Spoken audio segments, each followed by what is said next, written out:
Un settore che cerca la massima qualità ma si scontra con ritorni economici sconfortanti per l'impegno profuso e in alcuni casi con una vera e propria concorrenza sleale. Alla 32esima Assemblea Generale dei Delegati di Aprolav, l'associazione dei produttori di latte veneti, i dati confortanti di una produzione di sempre più alto livello non bastano. Come va a chi produce latte in Veneto? Malissimo, perché c'è questa compressione che arriva un po' dalla Germania di prodotto che loro hanno in più e che riversano ai nostri industriali che se lo accaparrano, e lo sappiamo benissimo i bilanci loro come diventano dopo, quando è il momento che li pubblica Camera di Commercio, e questo dà veramente fastidio perché c'è sempre più divario fra quello che stanno pagando le nostre cooperative, e per fortuna che esistono, rispetto agli industriali. Mi sento di fare questa denuncia perché è reale, è inutile che ogni volta che arriva un litro di latte in più dalla Germania noi ne paghiamo le conseguenze. Un momento difficile per gli agricoltori, un momento in cui auspichiamo che il prezzo possa riprendere, altrimenti si mette veramente a rischio la sopravvivenza delle aziende. Le aziende hanno bisogno del minimo indispensabile, almeno da mangiare agli animali. Le nostre strutture si stanno invecchiando. Questo è il messaggio che diamo alle nostre istituzioni: bisogna riprendere gli allevamenti, mettere gli allevamenti in una situazione di sopravvivenza dignitosa. E comunque il modello produttivo veneto è un caso di studio internazionale che all'Assemblea Aprolav ha richiamato esperti dalla Svezia e dalla Russia per confrontare esperienze e metodi di promozione e produzione. Il progetto è iniziato nel 1976, ora l'Unione Europea ha introdotto anche il progetto sia del latte che della frutta nelle scuole, il budget è aumentato, quindi sono a buon punto. Promote more milk into the schools. Italian sounding and Italian products are two different ways.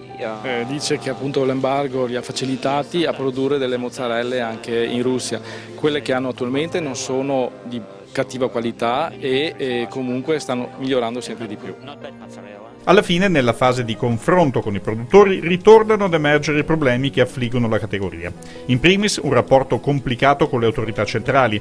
Essere un modello produttivo non ha solo vantaggi. Sono riusciti a fare la riforma dell'AGEA, ma ci mancano ancora quelli che sono i decreti per la presentazione della domanda unica, che c'è stato uno slittamento di 15 giorni, di un mese, diciamo così, permesso dalla Commissione Europea, e non abbiamo ancora il decreto attuativo per poterlo fare e stiamo presentando le domande tra virgolette in ritardo. E manca ancora il decreto Omnibus che recepisce delle importanti modifiche, quindi insomma hanno fatto il contrario. Questo logicamente dà il senso delle priorità che ci sono. E vi complica la vita questo? Sì, complica sicuramente la vita perché sono decreti attuativi. È il gioco solito che conosciamo della domanda e dell'offerta. Nel momento in cui quest'ultima supera abbondantemente la richiesta del mercato, evidentemente si va a svilire i vari prodotti, insomma. Come si può programmare in un momento del genere?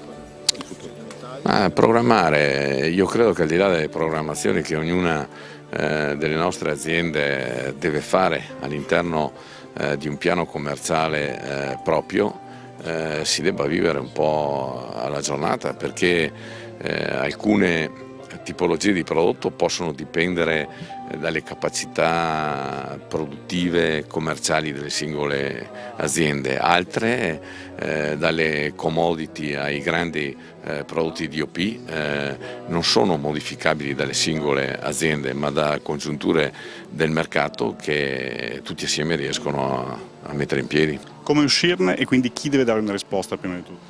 La risposta la deve dare il consumatore, in primis consumando prodotti nazionali nostri e veneti in particolare, perché noi lo dimostra il fatto che il 90% del nostro latte viene trasformato in prodotti di pregio, che crediamo nella qualità, lo vediamo continuamente con i riconoscimenti che ci sono per le nostre produzioni, quindi in primis il consumatore e in secondo la grande distribuzione, e che deve proporli soprattutto i nostri prodotti, proporre la nostra qualità, e soprattutto gli industriali che devono capire che non possiamo continuare a produrre in perdita.